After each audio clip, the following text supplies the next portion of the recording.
Hello there, how are you today? And thank you so much for finding time to join us for the Dear Parent Show.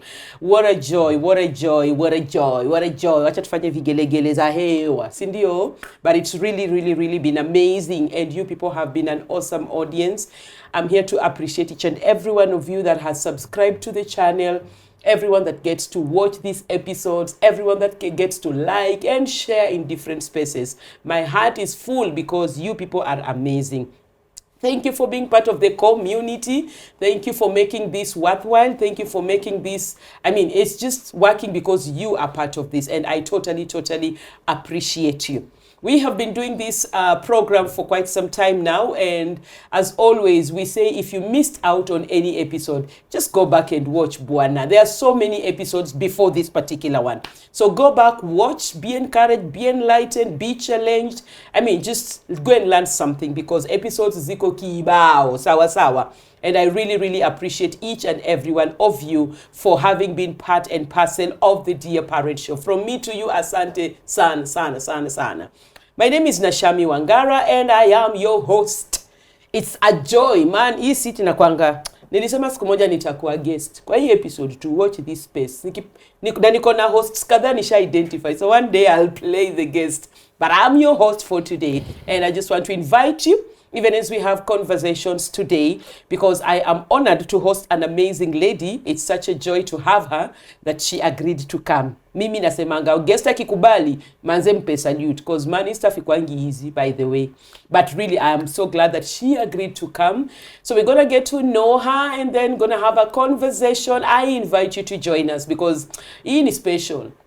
Hii ni special. Shinda hapo, hii ni special. We kubali tu ni special na tusikize sawa. So join us to the very end. Please don't you leave. Don't you minimize. Don't you mute. Kaa hapo paka last minute. Donge. Hapo sawa. Anyhow. Hi dada. Hi. Sasa. Fiti. Uko mta. It has finally happened. Finally. Finally. The Lord has done it. I tell you, I was like, we have to do this. It's about time. It's about time.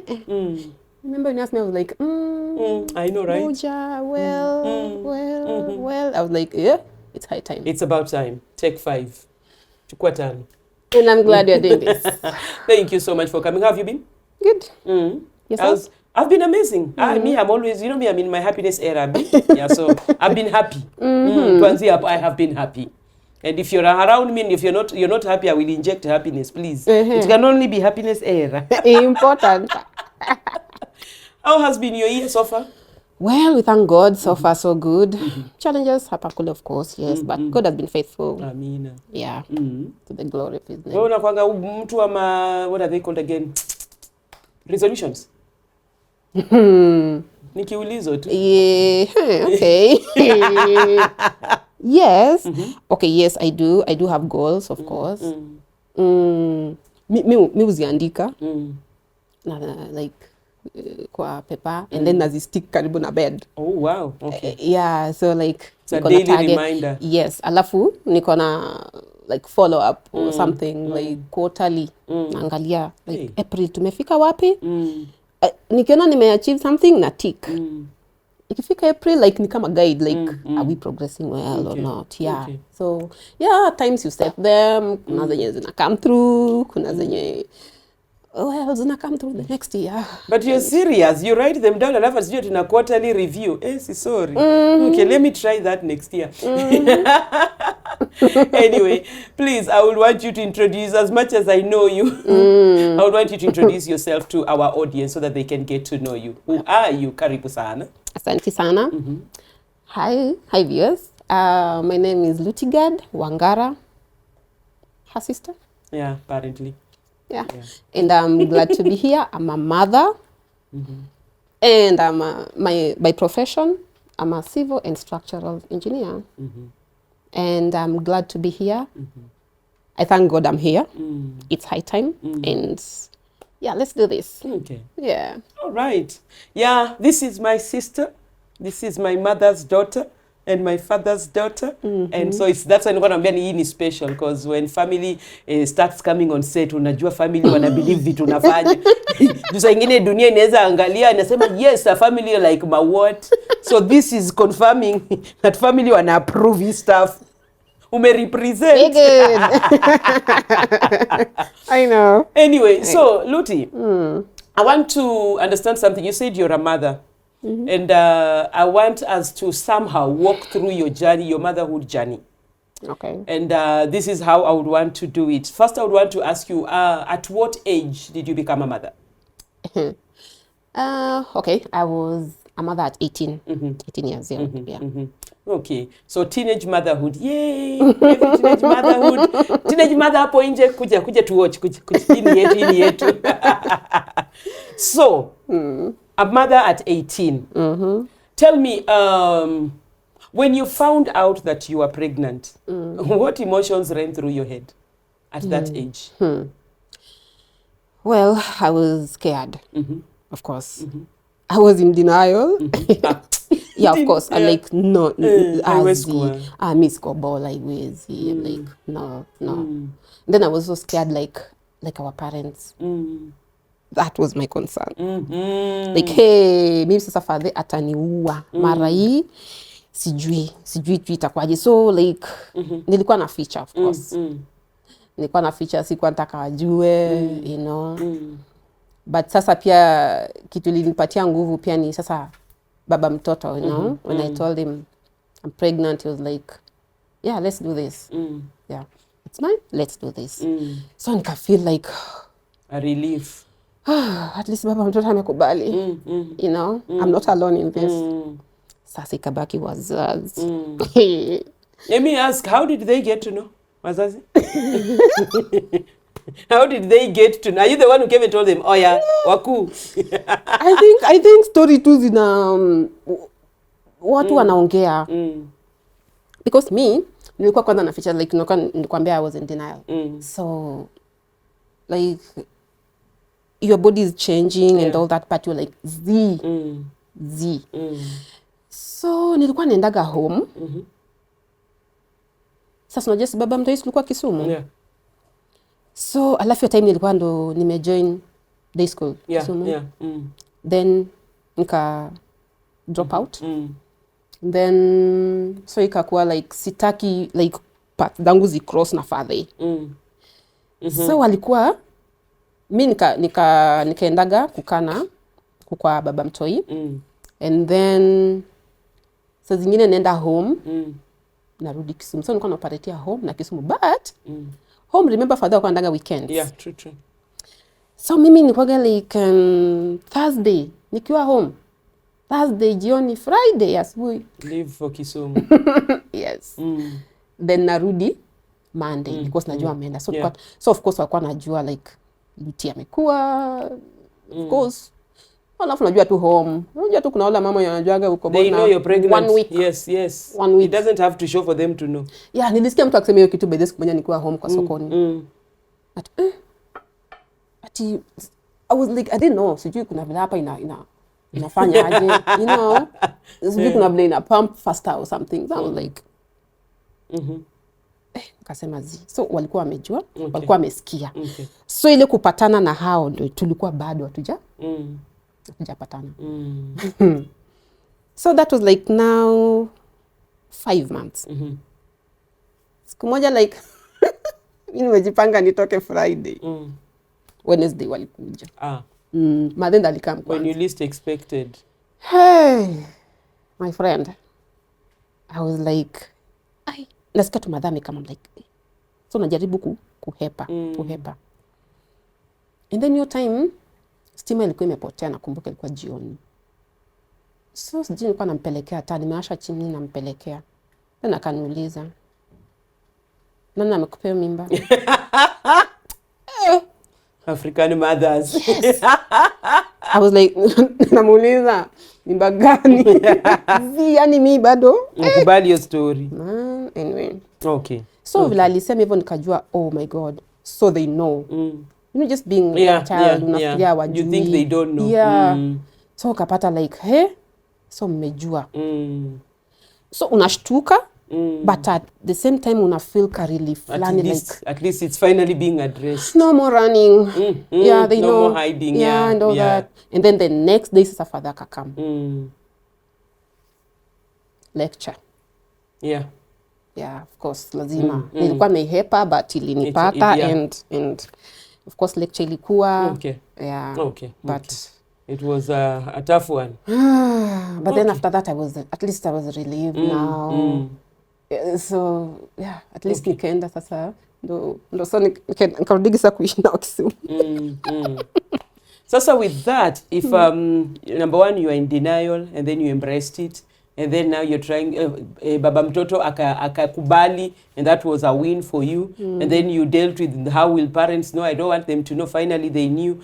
I have an honest question. During your pregnancy, because number one fact is you're a teenager, you are children. I know. So carrying that pregnancy, do you, apart from the father to the baby, was your family, yani this is a hard question to ask because I am family. Yeah.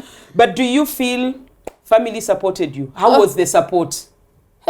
My family, you guys, will support like more than 100%. So hata ilinisaidia kurelax. Like sikukuwa na any depression. I was just easy, like alafu my pregnancy, sikukuwa na any those morning sickness, nausea nini.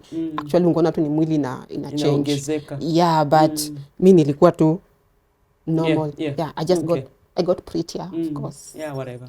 We don't have photos to prove, but it is well. Okay. Yeah, but family, all the through. support was good. Yeah, during the pregnancy, after. You know, means the matter. Okay, Frank, like family mlinisaidia kulea like. Yeah, mi nitasema tu sikulea mtoto sana. You guys, Alikuwa mtoto wa jamii. Jesus. Muli come through. Okay. Support system. Okay. That's a win. That's a win. And I'm glad. You know, sometimes you ask these questions to other people, and then when you're asking family, were we present? Tusema tu kweli. So it's thank you for that. Yeah. But I would ask you this one thing, irrespective. Yes, you had, and I'm glad you said you had a support system, because the question is, how was motherhood at that young age? Now that baby has come, now you are a mother. There's a human being. There's a human being at 18 calling you mom. How was motherhood at that young age? It was challenging. In the sense, mi sijazoea ati kuamka usiku. Yeah, like at times ningelala hadi usiku in the wee hours, hata mtu analia, mi niko kando yake na sisikii. Gosh. Oh Lord. Like sisikii. Madeni anakuja kuniamsha. Amka. Unaumiza mtoto. I'm like, yeah, sisikii hadi neza hata lala nishukwe. Unasahau wewe ni mama, kuna binadamu kando yako. Frank. So ilikuwa nilikuwa na hiyo challenge, alafu usiku mtoto anaamka, maybe analia, maybe anataka umchange, anataka mkae na yeye. So hiyo pia yeah, kuna vile I wasn't ready for that, but with time sasa ndo nikakuja kuzoea, but the first time ilikuwa tricky. So ingekwaga like usiku unapata like hiyo saa kuchange, nzamka madhana nisaidia. At least kumchange and all that, alafu ndio unapata usiku kulala poa. So the next day sasa ndio unataka kulala vizuri na sasa yeye ameamka. Bas. So unakuwa like mchana you have things to do. Unabaki za sasa nitalala, nitashughulikia, but kitu ilikuwa inanisaidia pia like you know you guys were there Yeah. mlikuwa mmesema, so ningelala mchana. The only thing hiyo time ilikuwa before aanze the winning part like mngine like namsha tu namka maybe breastfeed and all that but Okay. I wasn't ready but with time You nilikuja adjusted. kuzoea and all that and Okay. yeah indeed and it became a very wonderful one. Okay. Okay. So I have a question. Now that we are talking to a teen mom. What would you talk? You know, let me tell you, these young people. Sometimes when we talk to them, the realities of life, and even the whole place of motherhood. If you were to talk to Lutti at 18, a teenager, if you were to talk to her right now, and that is you talking to other teenagers, and the whole this place of exposing ourselves to chances of becoming parents at that age, what would you tell a young person? I'll say I wasn't ready. I didn't see that one coming to be a mother, being a teenager, but it happened, and I'm glad I embraced it, and I'm glad I pulled myself together, and I also just thank God I had my family. But if something like this happens, I wouldn't advise, of course, on abortion now. No. Everything happens for a reason. This child, it's God who gave me the child, and right now, I just feel like it's the best decision I made. Yeah, for me. And you're saying, oh, and her son is called Frank. She has mentioned Frank. Msifikirie Frank ni baba mtoto. Frank is the son. Yeah. Let me ask you, you have talked about a support system. And that is something that sometimes many young people, young mothers like that lack. Because fact is, no parent celebrates mtoto wake akiwa 17, 18, 19 ako pregnant. No, never. No. But reality is, it shall happen. It shall happen. But some people don't get that support system. Lutti, I want you to talk to, let me work with parents. I want you to talk to parents when their child, son or daughter, because son can come and tell you, Mom, I've impregnated somebody's daughter, and your son is 16, so he's going to be a dad, or your daughter is pregnant. I want you, just in this camera, to talk to parents in the place of embracing their children in that season, and why they need to be a support system to them. Please, just talk to parents. From one that has experienced support, please, ongelesha kwa wazazi. Okay. Yakimwagika tufanye nini? Hatuwezi zoa, yashamwagika. But huyu ni mtoto wako. Na uwezi kataa mtoto juu makosa imetendeka. True. Yeah. You need just, of course utakasirika, but also ask God akupatie guidance and the what? Guidance, the heart, the energy, and all that too, to embrace this, and also just take care of your child. Okay. Yeah, don't disown them. Yeah, because such things ndio zinafanya mtoto ana sink into depression, na hata kuna wenye wana commit suicide. So it's not like it's a good thing, but it has happened. You support your child. Normally unapata situation kama hizi, mtoto imempata drop out of school. That time haimaanishi ati life yake ime stop. Life yake imeisha. Wacha akwe na mtoto kama ni girl child, wacha akwe na mtoto get through the pregnancy, support, because pia psychologically pia mtoto wa kuzaliwa mwenye ako kwa tumbo, mamake asiposupportiwa pia psychologically it affect mtoto kwa tumbo. True. Yeah, and wezaka kukuwa na grandchild mwenye ako na some deformity and all that. So support tu mtoto. Yeah, it shall happen. Yeah. Just support mtoto. I get through the pregnancy. Narudi shule. Yeah, because God anakuwaga na mpango ya everything. I mean, everything wape na mpango God. Si ati ingine ati of course tunataka it happen, but inakwisha happen. Okay. We just need to support them. Okay. Yeah, it's not like we're embracing that, but it's happened. Talking about working with them through this, I wanted to bring it at the end, but you brought it up. Thank you. So, talking about supporting your children, especially let's say they have had to drop out of school because they are expecting a child, and then you support them and later on go back to school. You said you dropped out of school in high school, right? And then but in your introduction, you told us you're a civil and structural engineer. Sorry, mlimi wangu. So tell me, when you look at it, at what point did you decide to go back to school? Of course, after I had. And how old was baby when you were going back to school? After I had my baby, and then fully I dedicated my time fully to being a mother. Yes. Yeah, breastfeeding and all that for like 2.5 years. Okay. And then sasa akacha ku breastfeed, and then sasa ni kumlea kwekwe. So I went back to school after like 6 years. Okay. I went back after 6 years. And this one I'll always give credit where it's due. My brother, Chris Wangara. He did that thing. Chris Wangara and my sister-in-law, Pauline. Because how?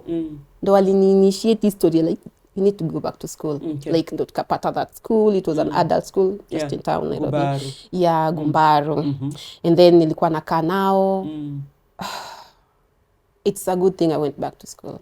So ndo nikarudi Gumbaru, and then nikamaliza that was now high school. Nikamaliza high school. And then you see like your time like walijua like huyu sasa ni responsible. Yeah. Huyu hezi kula school fees. Hezi kula school fees. Huyu life imfanyile kitu. Yeah. Walijua saa hizi Lutte hezi kula school fees. True. Yeah. Yes, ayo nakwaga sasa like focus. This is my life bwana. Mimi mama sasa sahi. Like niko na mtu mwenye anani looking up to you. Yeah. So nikaenda Gumbaru nikamaliza, and then dad akakam through pia in college sasa. Yeah, nikaenda nika-enroll college. Nikafanya civil and structural engineering. Nikamaliza, I did a diploma, nikatoka diploma, nikafanya higher national diploma. Yeah, and I'm just proud of myself. Me too.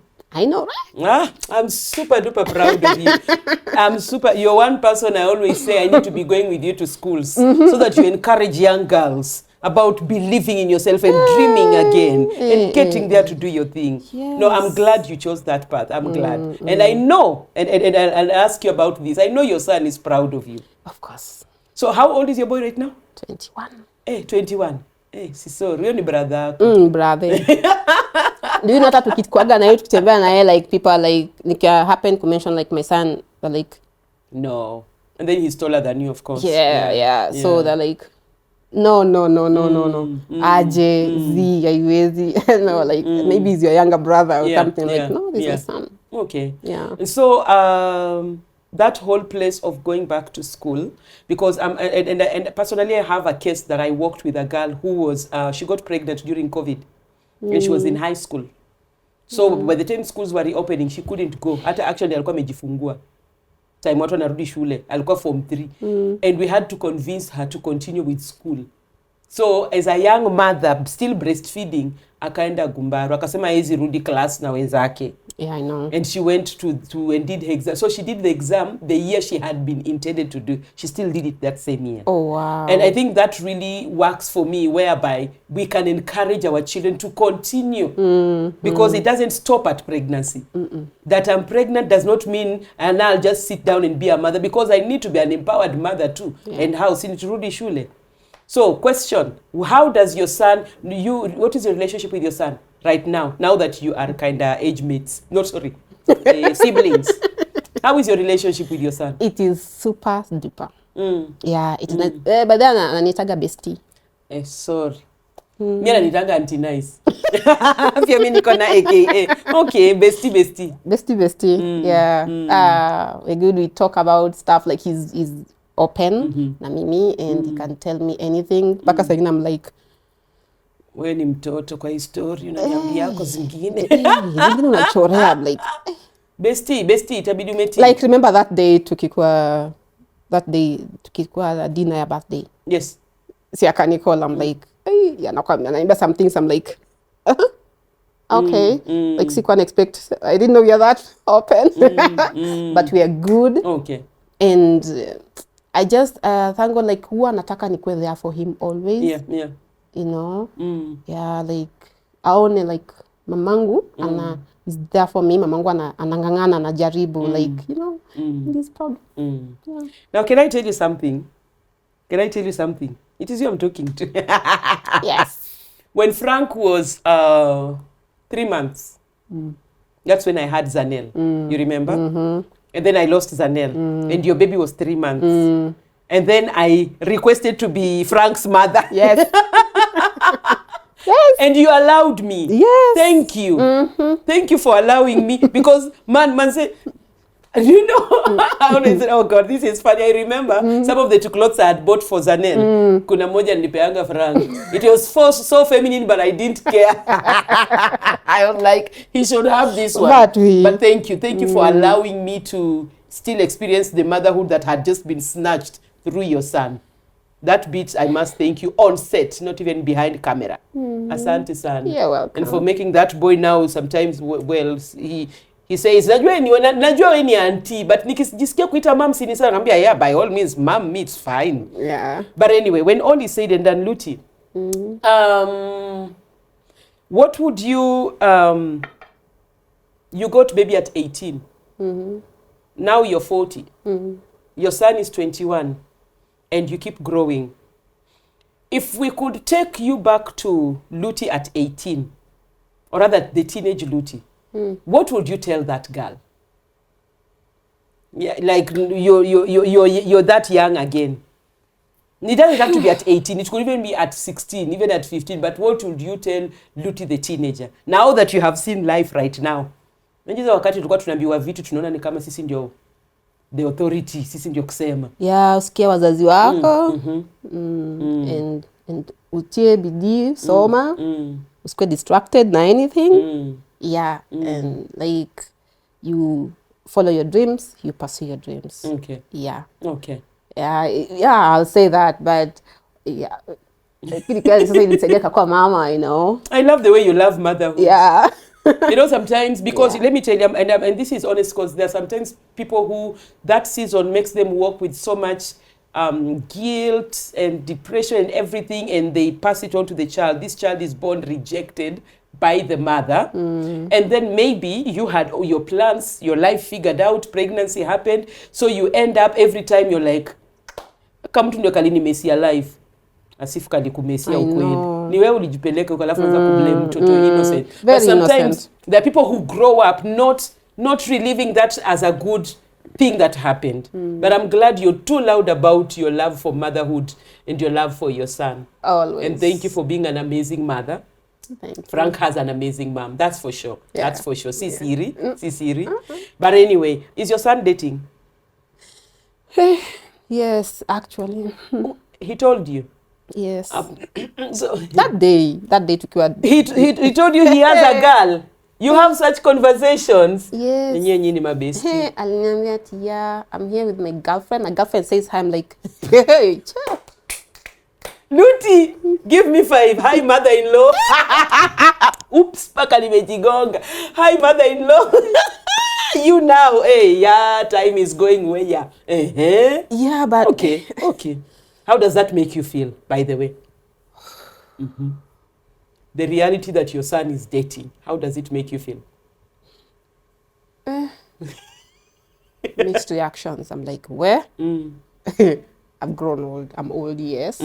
But I feel like I still seem like a baby. Yeah, he's still your little boy. Yeah. Even you now, you like being a mother-in-law. Not that he's marrying tomorrow, but... Grandma. No, but fact is, between now and in 10 years' time, most likely you'll be grandma. Oh, well, even me by extension. But yeah. but it's good. It's good that the reality dawns on us that they are grown. Yeah. Because sometimes we look at them as babies. My baby. Kidogo your baby is dating. Kidogo your baby analipiwa dowry ama anaenda kulipa dowry. kidogo man, wanasema wapi wazazi wa msichana, wapi wazazi wa kijana, and then you have to stand up and you're like, when did this happen? I know. I always say, I had him at a tender age. Yes. Yeye agro na life yake inaendelea, life yangu pia inaendelea. Yeah, of course I always say I want add 2 more babies. Oh. Yes, I must have 3 babies. So I'm adding 2 more babies. So Okay. whether akwe engaged, married, I don't know. Yeah, it won't also stop me. Okay. Yeah. All right. Because he any brother. Any brother. Nice one. Any brother. brother. Yeah. Sawa. Anyway, so as we bring this to a close, I just want to get you share some parting shots, and this is specifically to mothers, because especially because better part of your motherhood, you've raised your son alone, right? So just well, tumekuwa sisi but sasa wewe ndio mama mtoto kwa hii story. Sisi si mama ya mtoto. But I would just want you to speak to mothers and the whole place of just especially those that became mothers too early. Maybe there's someone actually that would watch this and they are maybe 19 and they are watching this while they are nyonyeshaing mtoto. They just got a baby and they are confused and all that. So I just want you to talk to any young mother that will get to watch this. Yes. Okay. I'd say when life knocks you down, you don't stay down. You get back up, focus, and fight for your dreams, whatever dreams you had, whatever ambitions you had. Okay. And you just pray to God, because I was lucky to have a support system, but there are people there that don't have support systems. Just talk to God. Let God come through for you. Like for instance, I got pregnant and I was knocked down, but I got up and I still had to pursue my education, and I achieved what I wanted. Still not yet there, but at least I'm headed there. Yeah, at least the journey, I've begun the journey. Yeah. So just when life knocks you down, it's not the end of life. It's not. You have a responsibility. That's your child now. You have to take care of the child and have to take care of yourself. Don't forget yourself and don't fall into depression.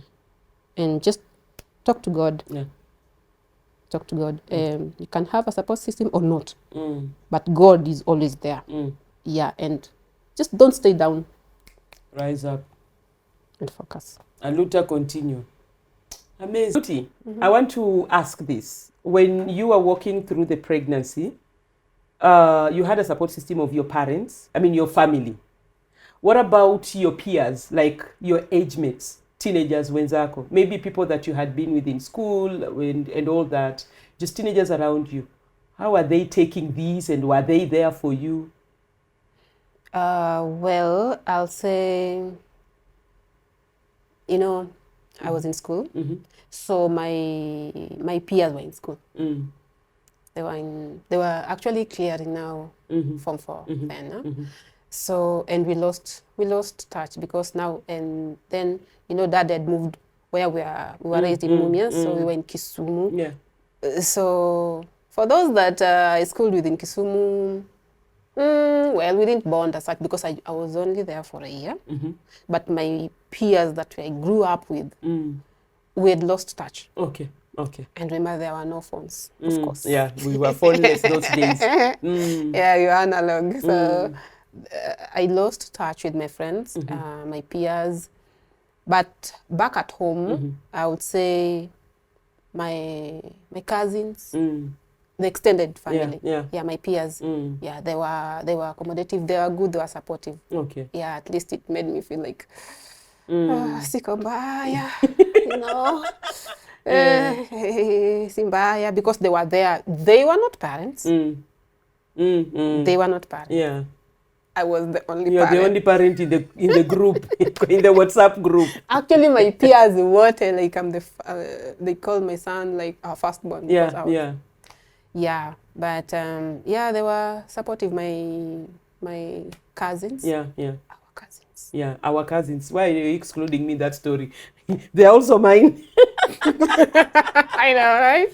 Anyway, so I needed to just get a feel of teenagers around you in that season, and thank you for And I came to connect with my your peers that later. you Yeah.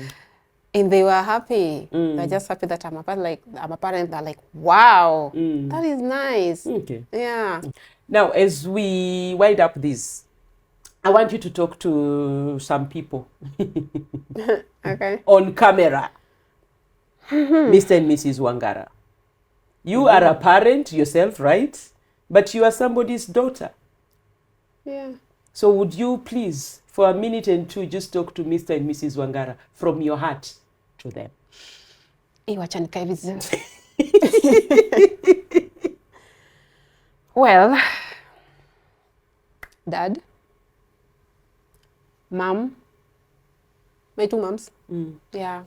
I'm grateful.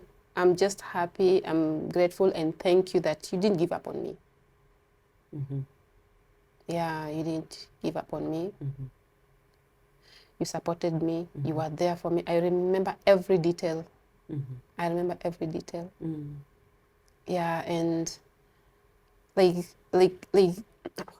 tu nikumbushe hii because that day nilikuwa nikiumwa that morning. The labor morning. Yes. Ni fadhali kuja kwa bedroom. Oh. Akapata nimelala kwa floor. Like kwa floor like nimeshika hivi tumbo. And then I'm like, I'm in pain, and he's like, are you in pain? Kamwambia ya. Akaambia made tunampeleka hospitali sai, you know. Yeah, so I remember every detail and I'm just grateful. You never gave up on me.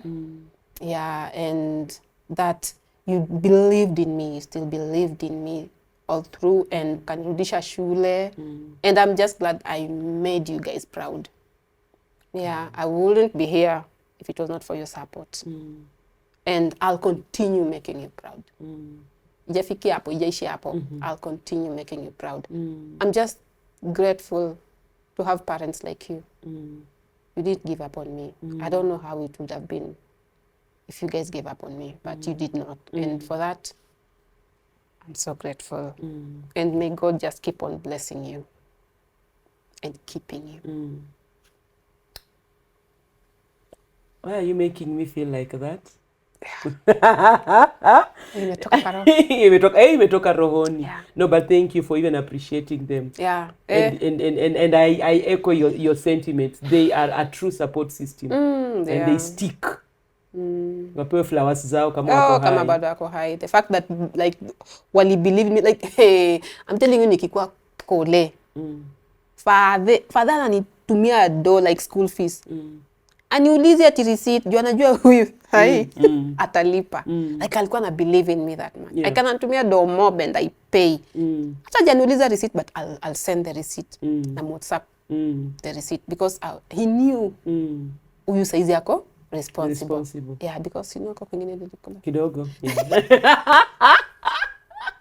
Kidogo. Okay. But anyway. Yeah, I'm just glad he believed in me.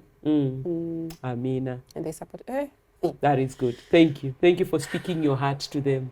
And unaweza pia bado enda kuwaspeakia tena in person. I promise I will record. Yeah, alafu tukuje tuweke hapo chini kwa shorts on the YouTube ya Flowers bado tunapeana. For this life we give flower. Yes. Anyway, thank you so much. Anyway, thank you so much and thank you for finally choosing to come and just being easy with your conversation. It seems you have something to say. Yeah. You've remembered something? I just want to say like, yeah, I'm glad I've finally done this. Okay. Yeah. I'm glad too. And thank you for agreeing.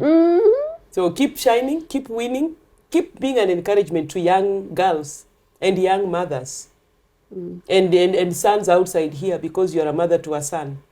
So keep being amazing and keep winning. Thank you. So you know I'm a support system till Jesus comes back. Oh, you don't need to say so that. Let's do this. Let's do this until Jesus comes back. Actually, we are not dropping this baton. No. I got you. For this life, I got you. Thank you. What do they say? Tena. Anyway, sawa, thank you so much. Really appreciate it. Everyone, thank you for joining us. And Luti is one of those people, I say she's my sister. Yes, she's my father's daughter, but she's my friend. And I'm glad that she's my friend.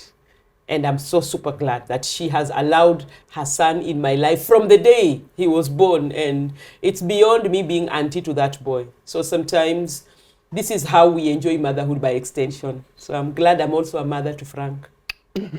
But thank you so much for joining us today. And I think for me, my parting shot would be the whole place that when life knocks you down, don't stay there. Yamemwagika, yes. Hayazoleki, Waswahili walisema yakimwagika hayazoleki, lakini mimi nikaongeza yakimwagika nenda ukateke mengine. Because we still need the water. So don't focus on what has been spilled. Go fetch some more. Because life continues and life progresses. And number 2, the whole place of support system. Dear parents, let us be a legit support system to our children, especially when they go astray or when things happen that we didn't expect, that we had not even planned for them. We might get disappointed. It's normal and it's human. But after the disappointment, this child needs your support.